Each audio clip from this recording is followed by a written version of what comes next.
Eh bien, le bonjour à toutes et à tous et bienvenue sur la chaîne Easy Prono. Suite à la petite trêve internationale, on se retrouve pour la Ligue 1 et pour la quatrième journée pour aujourd'hui parler du match entre le Paris Saint-Germain et l'AS Saint-Étienne.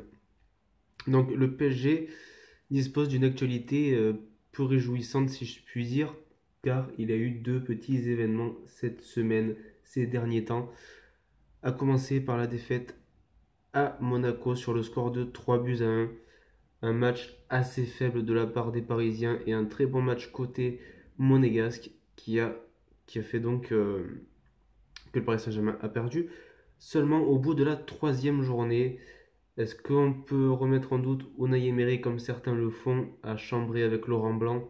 Je ne pense pas, c'est tout simplement le début. Il faut déjà qu'il se mette un petit peu en place, que les absents reviennent surtout. On n'a toujours pas vu de Thiago Silva, de Krikoviak et très peu Ressé. Donc une autre mauvaise nouvelle, si je puis dire, c'est pour ça que j'ai mis entre guillemets le départ de David Luiz, qui rejoint son ancien club Chelsea pour un montant compris entre 30 et 40 millions d'euros. Donc pourquoi c'est la photo de Marquinhos? Ben, vous l'aurez compris, il va lui prendre la place. Ce départ acté dans les dernières heures du mercato n'a pas pu être compensé d'une arrivée, donc. Mais rien de grave, Marquinhos a largement le niveau pour remplacer David Luiz. Je le trouve même un petit peu plus serein que son confrère brésilien.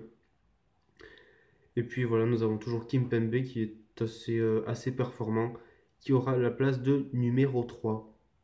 Donc rien à craindre côté défense du côté du PSG, parce que David Luiz, il est vrai, était assez irrégulier, mais quand même très bon dans l'ensemble.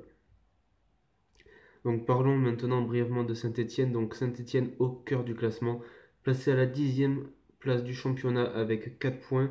Donc un match nul, une victoire, une défaite. Tout cela en ayant affronté trois bonnes équipes, Bordeaux, Montpellier et Toulouse. Rien ne semble toutefois nuire aux ambitions du club qualifié en Europa League.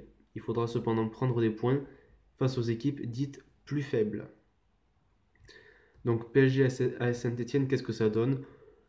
En général, ce sont des rencontres plaisantes à voir. Donc ces dernières saisons, le PSG à domicile a su largement prendre le dessus. Lors des 5 dernières confrontations au parc, le PSG enregistre 5 victoires. Quant à la dernière victoire de l'AS Saint-Etienne au parc, elle remonte à 2012. Donc ces confrontations, excusez-moi, nous offrent généralement un beau spectacle avec à la clé un bon nombre de buts. Donc voici les cotes du match. Le Paris Saint-Germain coté à 1,25, l'AS Saint-Etienne à 13 et le match nul à 5,50. Voici donc mon pronostic pour ce match.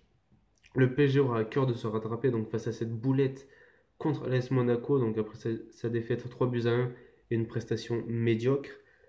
Malgré l'absence du bourreau des Verts lors de ces dernières années, Zlatan Ibrahimovic, rappelez-vous du duel Ruffier-Ibrahimovic, c'était assez épique.